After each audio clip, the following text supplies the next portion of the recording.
नमस्कार दोस्तों, डेट आज की देखो 16 जुलाई 2024 है। स्वागत है आपका एटोल डिस्कशन में। आज 3 इश्यूज हम डिटेल से डिस्कस करेंगे। सबसे पहले बीच में देखो इंडिया नेपाल रिलेशंस से रिलेटेड एक काफ़ी अच्छा आर्टिकल आया है। कनकमणि दीक्षित वैसे नेपाल के राइटर हैं और जो बातें बोलते हैं वो नेपाल के पर्सपेक्टिव से बोलते हैं। तीखी बातें हैं, हमें चुभ भी सकती हैं, लेकिन एग्जाम पर्सपेक्टिव से देखो अगर हम देखें तो हमें नेपाल के व्यू से चीज़ें मिलती हैं इस आर्टिकल में जो इंपॉर्टेंट है। फिर दूसरा आर्टिकल हम द हिंदू का ये डिस्कस करेंगे, एक्सट्रीम हीट से महिलाओं पे कितना ज़्यादा नेगेटिव इम्पैक्ट पड़ता है। फिर तीसरा आर्टिकल डेली पायोनियर का काफ़ी अच्छा है, कल्चर और इकोनॉमी के बीच में क्या रिलेशन है और कैसे इकोनॉमी की वजह से कल्चर जो है वो थोड़ा ख़राब हो रहा है, कल्चर इरोड हो रहा है इकोनॉमी की वजह से। ये भी हम डिटेल से समझेंगे। लेकिन देखो डिस्कशन स्टार्ट करने से पहले एक ज़बरदस्त एग्जाम्पल है एथिक्स का। कर्नाटक में ना एक मजदूर ने स्कूल जाने वाली लड़कियों को 11 साइकिल्स गिफ्ट दी। समझ गए, नाम भी दिया हुआ है कर्नाटक में। अजीने यादव काफ़ी गरीब मजदूर हैं। इन्होंने देखा कि इनकी गांव की जो लड़कियां हैं ना बहुत दूर जाती हैं पैदल स्कूल और काफ़ी दिक्कत आती है। तो इस वजह से ना इन्होंने डेली थोड़ा थोड़ा पैसा सेव करना स्टार्ट कर दिया और 40,000 रुपये इन्होंने इकट्ठा कर लिया और 40,000 रुपये से 11 साइकिल्स इन्होंने खरीदी और लड़कियों को दे दी जो डेली स्कूल जाती हैं। अब देखो इस स्टोरी से ना बहुत सारी एथिकल वैल्यूज़ और इश्यूज इमर्ज होकर आते हैं। सबसे पहले कंपैशन और एम्पैथी। ये जो अजीने थे ना, जो मजदूर थे, इन्होंने देखो स्टूडेंट्स के स्ट्रगल को समझा, उनके पैरों में पाँव रख के सोचा कि उनको कितनी दिक्कत होती होगी, तभी उन्होंने अपनी सेविंग से इतने पैसे इकट्ठे किए और साइकिल्स परचेज की। ये सेल्फलेसनेस को भी शो करता है कि बिना किसी एक्सपेक्टेशन के अजीने ने साइकिल्स गिफ्ट कर दी लड़कियों को। राइट टू एजुकेशन का इशू इमर्ज होकर आता है कि कुछ बच्चे जो हैं आज भी एजुकेशन एक्सेस नहीं कर पाते। इश्यूज कुछ भी हो सकते हैं, लॉजिस्टिक्स इश्यूज हो सकते हैं। सरकार ने बेशक देखो एजुकेशन फ्री कर दी, मतलब 6 से 14 वालों के लिए फ्री एंड कंपल्सरी एजुकेशन है, लेकिन दूसरे इश्यूज आज भी हैं। फिर देखो ये स्टोरी हमें ये भी बताती है कि कैसे सिस्टमिक इश्यूज हैं जिनको सरकार नहीं एड्रेस कर पा रही है, लेकिन ये जो अजीने हैं जिन्होंने साइकिल गिफ्ट की, इन्होंने इसे अपनी रिस्पॉन्सिबिलिटी माना, इसे कम्युनिटी की रिस्पॉन्सिबिलिटी माना कि सरकार कुछ नहीं कर पा रही है तो हमें कुछ करना चाहिए। फिर देखो ये स्टोरी हमें डिग्निटी ऑफ लेबर की वैल्यू भी बताती है कि डेली वेज वर्कर अजीने, उन्होंने भी देखो इतने चैलेंजेस के बावजूद कुछ रियल इम्पैक्ट लाने की कोशिश की। बहुत सारे इश्यूज, बहुत सारी वैल्यूज इमर्ज होके आती हैं इस स्टोरी से, तो इसको आप एज ए एग्जाम्पल यूज कर सकते हो। अब चलिए डिस्कशन स्टार्ट करते हैं। आज के डिस्कशन में first important article India Nepal relations से संबंधित है। आप देखो सिलेबस में जीएस पेपर सेकंड के इस टॉपिक से आर्टिकल को रिलेट कर सकते हो। क्या कंटेस्ट है? देखो पुष्प कमल दहल, जिन्हें प्रचंड के नाम से भी जाना जाता है, ये पिछले 20 महीनों से नेपाल के प्रधानमंत्री थे, लेकिन अब इनकी सरकार गिर गई है और नेपाल के नए प्रधानमंत्री बने हैं केपीएस ओली। ये जो केपीएस ओली है ना, पहले भी काफ़ी समय तक नेपाल के पीएम रह चुके हैं और इनके कार्यकाल में नेपाल के इंडिया के साथ रिलेशन काफ़ी ज़्यादा खराब हो गए थे। ये प्रो चाइना है केपीएस ओली। मैं आपको थोड़ा सा बैकग्राउंड बताता हूँ। 2015 में क्या हुआ था, नेपाल अपना नया संविधान बना रहा था, तो काफ़ी नेगोशिएशंस चल रही थी नेपाल के पॉलिटिकल लीडर्स के बीच में।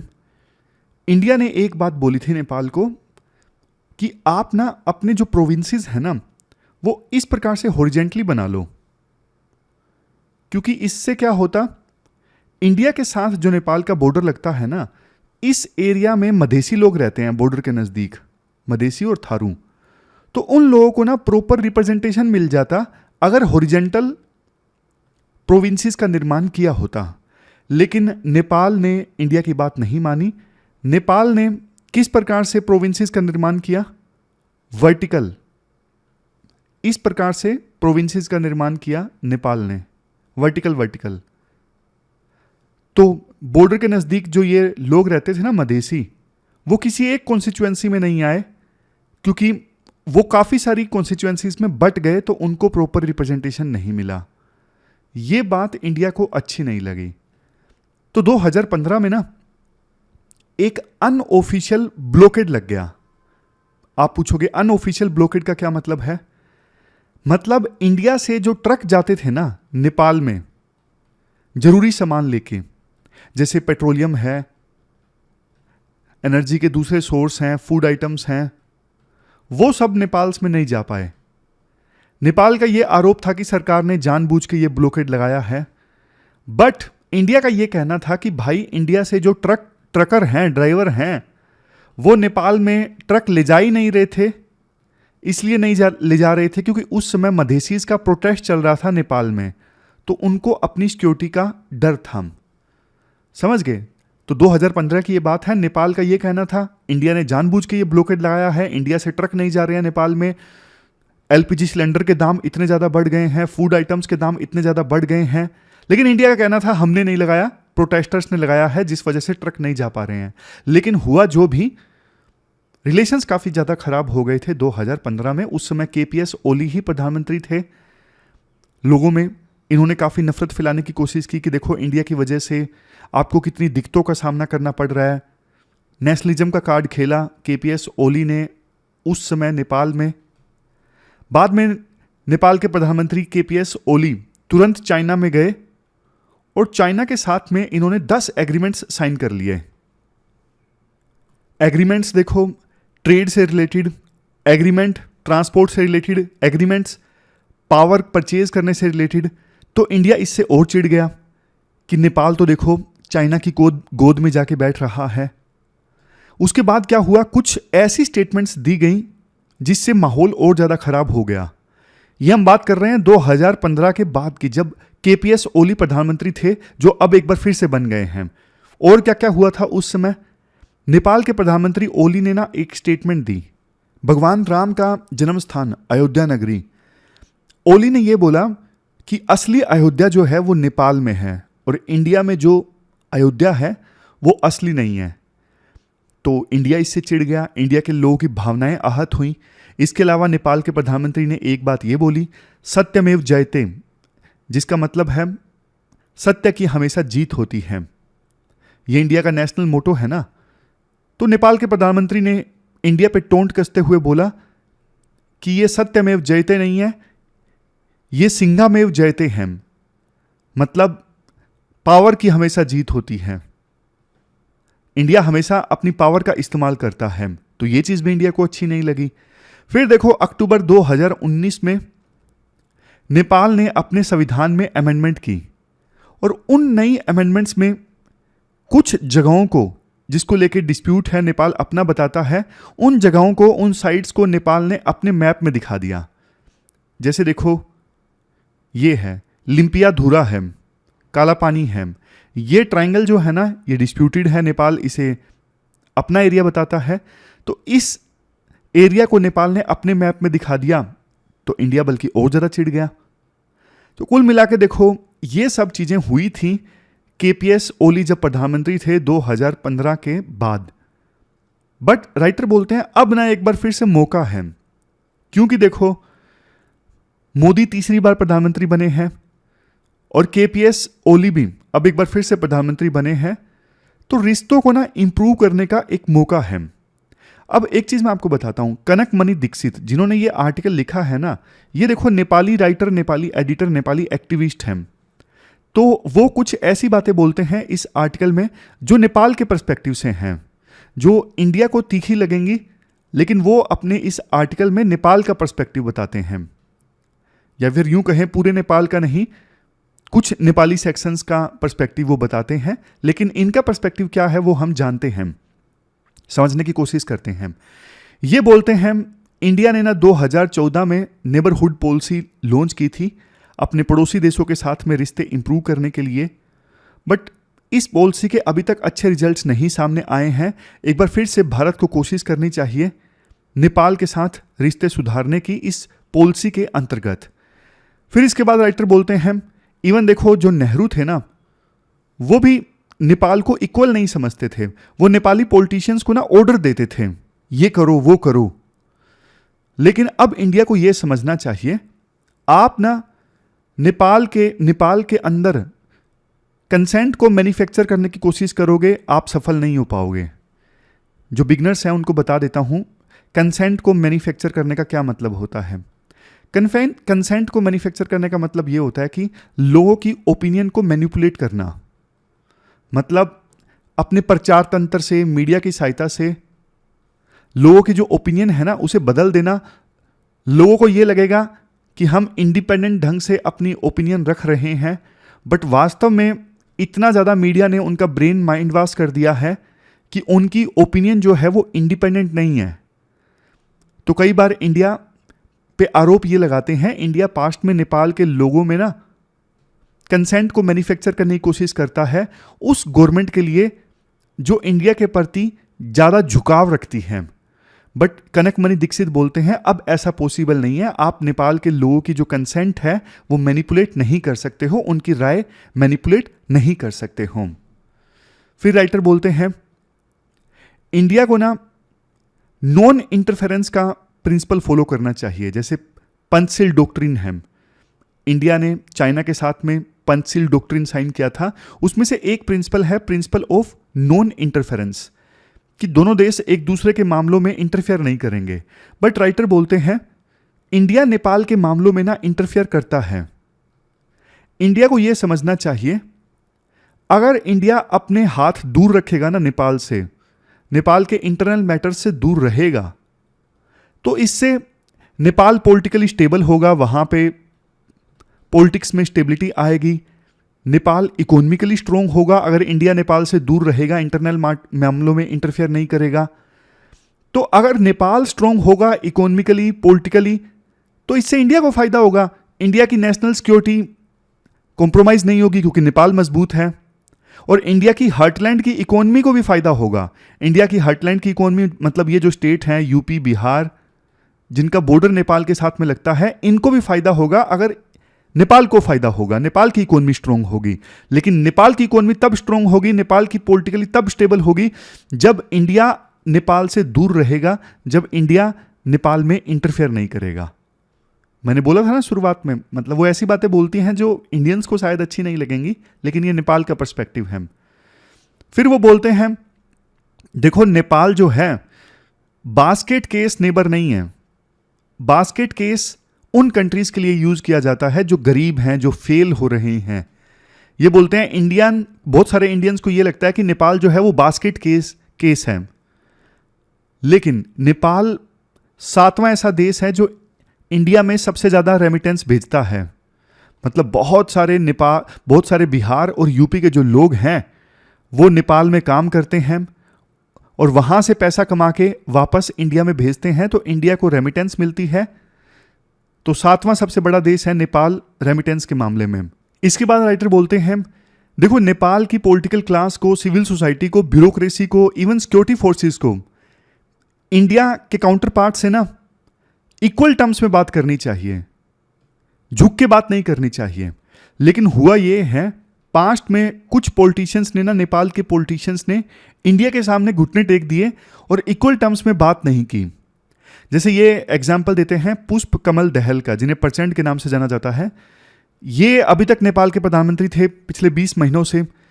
इन्होंने इंपॉर्टेंट इश्यूज को नहीं उठाया प्रधानमंत्री मोदी के सामने। जैसे देखो नेपाल के पर्सपेक्टिव से इश्यूज मैं आपको बताता हूं। अभी अभी ना एयरपोर्ट्स बने हैं नेपाल में, जैसे बहरवा में इंटरनेशनल एयरपोर्ट बना है, पोखरा में इंटरनेशनल एयरपोर्ट बना है। बट ये जो एयरपोर्ट्स है ना अभी पूरी तरह से अपने ऑपरेशंस चालू नहीं कर सके हैं। इन एयरपोर्ट्स पर ना नेपाल ने काफी इन्वेस्ट किया है और चाइना से भी मदद ली है। अब ये एयरपोर्ट्स देखो तभी सफल होंगे जब नए एयर रूट्स को अप्रूवल मिलेगा, नई नई जगहों पे फ्लाइट चलेगी। लेकिन इन एयरपोर्ट्स पे जो नए एयर रूट्स हैं ना उनको लॉन्च करने के लिए इंडिया का अप्रूवल चाहिए, क्योंकि ये जो एयर रूट्स हैं वो इंडिया के एयर स्पेस से होके गुजरेंगे। बट इंडिया अप्रूवल नहीं दे रहा है। इंडिया का ये कहना है ये जो एयर रूट्स है ना हमारी मिलिट्री इंस्टॉलेशंस के ऊपर से जाते हैं, तो हमारी सिक्योरिटी कॉम्प्रोमाइज हो सकती है। तो नेपाल के लोग चाहते हैं इंडिया एयर रूट्स को अप्रूवल दे दे। इंडिया की सिक्योरिटी कॉम्प्रोमाइज होने का खतरा है, तो ये इशू है इंडिया नेपाल के बीच में। राइटर बोलते हैं पहले जो प्रधानमंत्री थे उन्होंने ये इशू भारत के प्रधानमंत्री के सामने नहीं उठाया। इवन लिम्पियाधुरा काला पानी जिसको लेकर डिस्प्यूट है, ये इशू भी प्रधानमंत्री मोदी के सामने नहीं उठाया नेपाल के पूर्व प्रधानमंत्री ने। और फिर वो बोलते हैं एमिनेंट पर्सन्स ग्रुप, ये जो एमिनेंट पर्सन ग्रुप है ना, ये देखो गठित किया गया था 2017 में। इस ग्रुप में 4 लोग नेपाल से आए, 4 लोग इंडिया से। इस ग्रुप को काम दिया गया था जो भी इश्यूज है ना इंडिया और नेपाल के बीच में, उनको डिस्कस करके आप रिकमेंडेशंस दो कैसे उन इश्यूज को रिजोल्व किया जाए। बट इस ग्रुप की जो रिपोर्ट है ना ठंडे बस्ते में है। तो राइटर बोलते हैं पूर्व प्रधानमंत्री ने ये नहीं पूछा भारत के प्राइम मिनिस्टर से कि इस ग्रुप की रिपोर्ट का क्या हुआ। समझ गए? बाकी ये पॉइंट तो पॉलिटिकल है। राइटर बोलते हैं कि पूर्व प्रधानमंत्री ने भगवा कपड़े पहन लिए थे, उज्जैन टेम्पल में वो गए थे, तो ये तो खामखा का पॉइंट है। मतलब आंसर्स में पॉलिटिकल पॉइंट हम लिख नहीं सकते ना।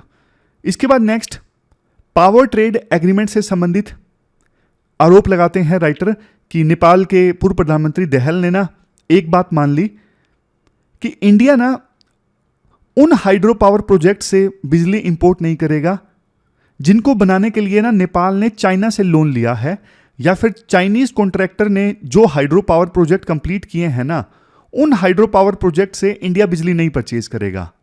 तो ये चीज नेपाल ने स्वीकार कर ली, नहीं करनी चाहिए थी। फिर देखो एक और चीज स्वीकार कर ली नेपाल ने, इंडिया की जो एम्बेसी है ना नेपाल में, वो 20 करोड़ तक की जो ग्रांट है ना वो डिसबर्स कर सकती है छोटे छोटे प्रोजेक्ट्स के लिए। नेपाली गवर्नमेंट से बात करने की जरूरत नहीं है, इंडिया की एम्बेसी खुद ही पैसे दे सकती है डेवलपमेंट के लिए। तो राइटर बोलते हैं ये नेपाल की सोवरेनिटी का वायलेशन हो सकता है और ये स्पेशल ट्रीटमेंट सिर्फ इंडिया को दी गई है और किसी देश की एम्बेसी को नहीं दी गई है। नेक्स्ट पॉइंट, इंडिया ना काफी समय से ये कोशिश कर रहा है कि नेपाल में ना हाइड्रो पावर प्रोजेक्ट्स को वाटर रिसोर्सेज प्रोजेक्ट से अलग किया जाए। अभी ना नेपाल में हाइड्रो पावर प्रोजेक्ट को वाटर रिसोर्स का प्रोजेक्ट मानते हैं, लेकिन वाटर रिसोर्स का जो प्रोजेक्ट है ना उसको अप्रूवल लेने के लिए ना पार्लियामेंट में 2/3 मेजोरिटी की आवश्यकता है। लेकिन इंडिया चाहता है कि हाइड्रो पावर प्रोजेक्ट को ना वाटर रिसोर्स से अलग किया जाए ताकि हाइड्रो पावर प्रोजेक्ट को जल्दी जल्दी लॉन्च किया जा सके और पार्लियामेंट की अप्रूवल ना लेनी पड़े। हालांकि इसको लेके अभी कोई अप्रूवल नहीं मिला है, नेपाल में ऐसा नहीं हुआ है। फिर राइटर देखो ये बोलते हैं अभी जो नए प्रधानमंत्री है ना ओली, उनको तो डायरेक्ट बात करनी चाहिए प्रधानमंत्री मोदी से और उनको बोलना चाहिए कि सार्क को फिर से रिवाइव किया जाए। सार्क जो ऑर्गेनाइजेशन है साउथ एशिया की, इसमें वर्ल्ड की टोटल पॉपुलेशन का 25% रहता है और इस रीजन में काफ़ी पोटेंशियल है, इसको रिवाइव करने की आवश्यकता है। राइटर फिर बोलते हैं देखो चाइना के साथ जो नेपाल की दोस्ती है ना वो नॉन नेगोशिएबल है, लेकिन चाइना के साथ नेपाल की दोस्ती वो इंडिया की कॉस्ट पे नहीं है, इंडिया की कीमत पर नहीं है। समझ गए?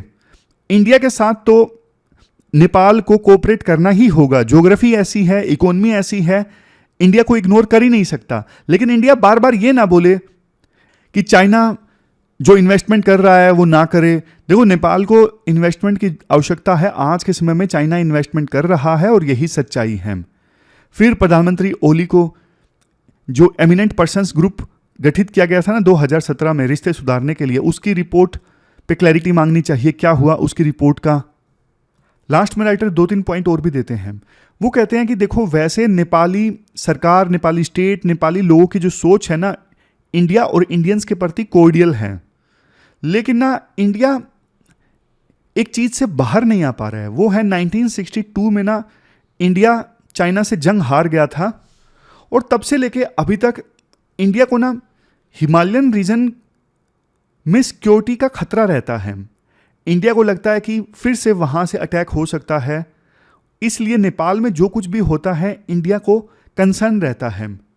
बट देखो राइटर बोलते हैं कि नेपाल ना इंडिया और चाइना के बीच में फ्यूचर में कनेक्टिविटी का काम कर सकता है। मतलब चाइना और इंडिया के बीच में हाईवेज बने, रेल कनेक्टिविटी हो और बीच में नेपाल हो। नेपाल इंडिया और चाइना के बीच में अभी बफर है, इससे इंडिया का बहुत मिलिट्री एक्सपेंडिचर सेव होता है। अगर नेपाल ना होता इंडिया चाइना के बीच में तो इंडिया को यहाँ पे भी पूरी अपनी फोर्सेस तैनात करनी पड़ती, इंडिया को काफ़ी कॉस्ट आती। लेकिन इंडिया के जो पॉलिसी मेकर हैं इस चीज़ को रियलाइज़ नहीं करते कि नेपाल बफर है इंडिया चाइना के बीच में, तो इससे इंडिया को कितना फायदा हो रहा है। नेक्स्ट चीज वो कहते हैं कि जैसे ओपन बॉर्डर है अभी इंडिया नेपाल के बीच में, इंडिया के पॉलिसी मेकर्स हमेशा कहते हैं, थिंक टैंक्स और पॉलिसी मेकर्स, कि ओपन बॉर्डर इंडिया की सिक्योरिटी के लिए एक खतरा है। वो बोलते हैं कि इंडिया नेपाल के बीच में जो ओपन बॉर्डर है ना, बल्कि एक मॉडल हो सकता है बाकी साउथ एशियन कंट्रीज के बीच में भी। इससे सार्क कंट्रीज को और साउथ एशिया को बहुत फायदा होगा अगर ओपन बॉर्डर होता है तो। और ओपन बॉर्डर की वजह से बल्कि इंडिया को नहीं, नेपाल को नुकसान हुआ है। वो बोलते हैं 1996 से लेकर 2006 के बीच में माओइस्ट इंसर्जेंसी थी नेपाल में, तो माओइस्ट ना भाग के इंडिया में आ जाते थे, शेल्टर ले लेते थे, तो इस वजह से नेपाल को काफ़ी ज़्यादा नुकसान हुआ।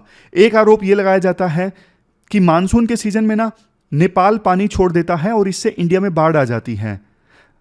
तो राइटर ये बोलते हैं कि नेपाल में देखो कोई स्टोरेज है ही नहीं, मतलब नेपाल ऐसा कर ही नहीं सकता पानी को रोक दे इकट्ठा करके और फिर एकदम से छोड़ दे। तो ये आरोप गलत है कि नेपाल पानी छोड़ देता है, हमारे पास कोई स्टोरेज ही नहीं है। बल्कि देखो दो जो बैरेज हैं गंडकी और कोसी नदियों के ऊपर, उन बैरेजेस को इंडिया कंट्रोल करता है। लास्ट पॉइंट, लास्ट में ये लास्ट स्लाइड है, इसमें राइटर बोलते हैं देखो इंडियंस की सोच ये है कि नेपाल एक गरीब सा देश है, अनग्रेटफुल है, हमने बहुत मदद की लेकिन नेपाल बदले में कुछ नहीं करता, इंटेंशन खराब है नेपाल की। देखो ये सोच जो है ना गलत होनी चाहिए। इंडिया में ना नेपाल को स्टडी करने के लिए कोई डिपार्टमेंट नहीं है, तो ये नेपाल की जिम्मेदारी बनती है कि जो नेपाल के बारे में मिसकंसेप्शंस हैं इंडिया की, वो मिसकंसेप्शंस चेंज हो और इंडिया बिग ब्रदर का रोल अपनाने के बजाय ब्रदर का रोल अपनाए।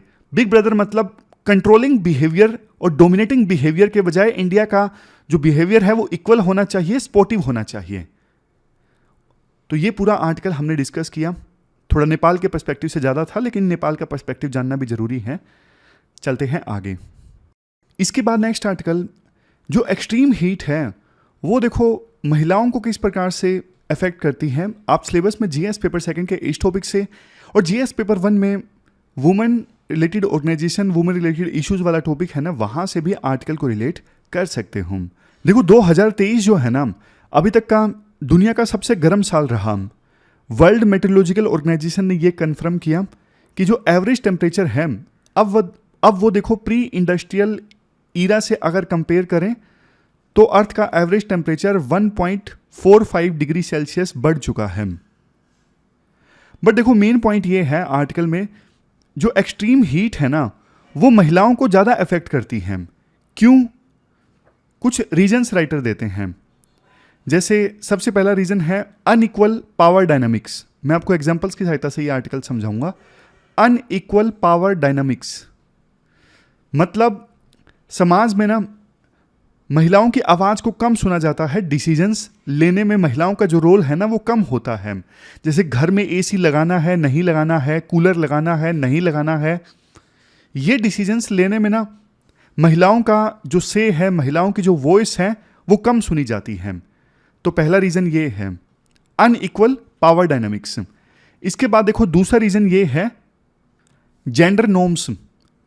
जेंडर नॉर्म्स इसका मतलब ये है, अब देखो समाज ने ना रोल्स डिफाइन करके रखे हैं, पैट्रियार्की है, महिलाओं को घर का काम करना होता है, खाना बनाना, बच्चों की देखभाल करना, लेकिन ये सारे काम जो है ना वो देखो एक्सट्रीम हीट में और भी ज़्यादा मुश्किल हो जाते हैं। जैसे देखो राइटर एग्जाम्पल देते हैं, अब अर्बन एरियाज़ में ना जैसे जो गरीब महिलाएं हैं वो स्लम्स में रहती हैं अपने परिवार के साथ, और जब गर्मी बहुत ज़्यादा पड़ती है ना, ये स्लम्स किसके बने होते हैं? टीन के या एस्बेस्टोस के, प्लास्टिक के, इन सब चीज़ों के ये स्लम्स बने होते हैं।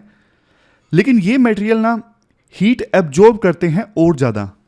इस वजह से स्लम्स में जो झुग्गियाँ होती हैं ना वो तो देखो ओवन बन जाती हैं, पूरा हीट चैम्बर बन जाती हैं। अब ऐसे हीट चैम्बर्स में काम करना कितना डिफ़िकल्ट हो जाता है आप समझने की कोशिश कीजिए।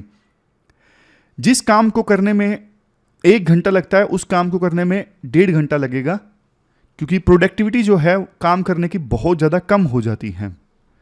अब आप अपॉर्चुनिटी कॉस्ट देखिए। अब स्लम्स में महिलाएं घर का काम कर रही हैं, जो काम पहले 4 घंटे में हो जाता था अब उसमें 6 घंटे लगते हैं। इसकी अपॉर्चुनिटी कॉस्ट भी है। ये हीट की वजह से जो प्रोडक्टिविटी कम हुई, जो ज़्यादा समय लगा, अब ये 2 घंटे एक्स्ट्रा देखो वो महिलाएं कुछ दूसरा काम कर सकती थी, कुछ इनकम वगैरह कमा सकती थी, लेकिन वो नहीं कमा पाई। क्यों? क्योंकि ज़्यादा गर्मी की वजह से प्रोडक्टिविटी कम हो गई, काम धीरे धीरे हुआ, टाइम का नुकसान हो गया।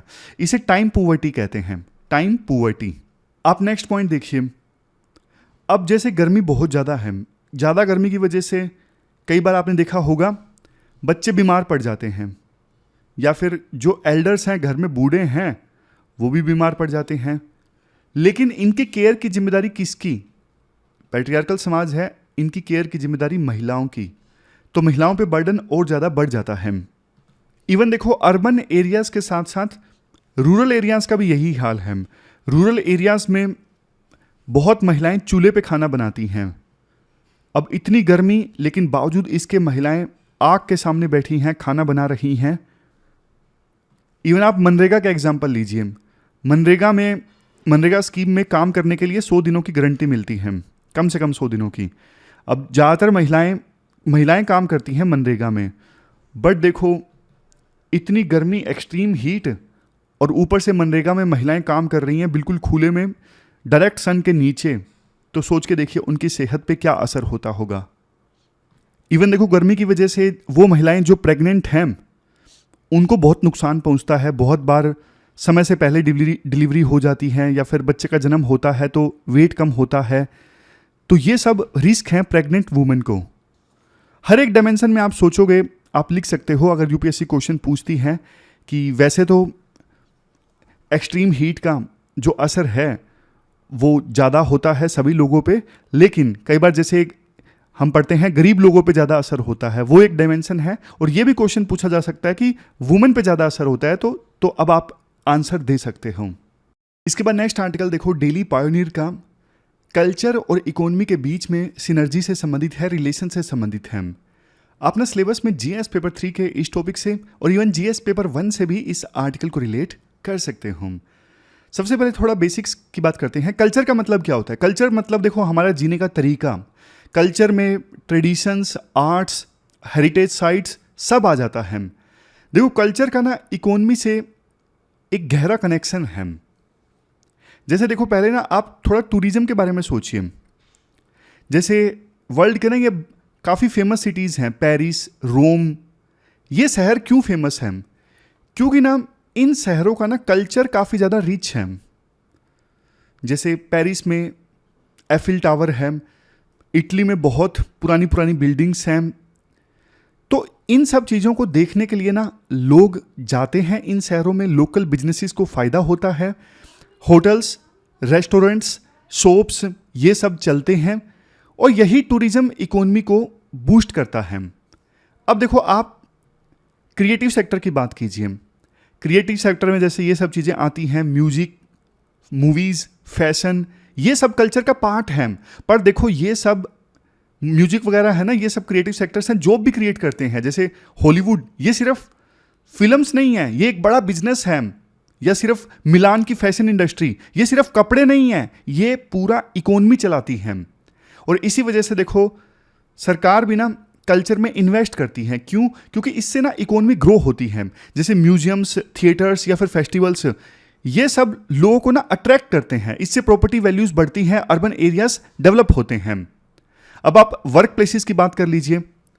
जैसे ना वर्क प्लेसेस पे अगर डाइवर्स कल्चर वाले लोग रहते हैं ना, एक साथ काम करते हैं, तो नए आइडियाज उभर के आते हैं, इनोवेशन आती है। इसी वजह से कई बार हम आर्टिकल्स भी डिस्कस करते हैं, डाइवर्सिटी होनी चाहिए वर्क प्लेस पे। अलग अलग एथनिक ग्रुप के, अलग अलग रीजन्स के लोग एक साथ काम करेंगे तो इनोवेशन आएगी, नए नए आइडियाज इमर्ज होके आते हैं। समझ गए? ग्लोबलाइजेशन ने क्या किया? ग्लोबलाइजेशन ने ना कल्चर्स को मिक्स कर दिया। अब देखो जो कोरियन पॉप म्यूजिक है ना, पूरे वर्ल्ड में फेमस है। जो जैपनीज एनिमे है ना, वो पूरे वर्ल्ड में फेमस हो गया। इससे इन दोनों देशों की इकोनॉमी को भी फायदा हुआ है। साउथ कोरिया की इकोनॉमी को, जापान की इकोनॉमी को। अब हम थोड़ा इंडिया के पर्सपेक्टिव से चीज़ों को देखते हैं।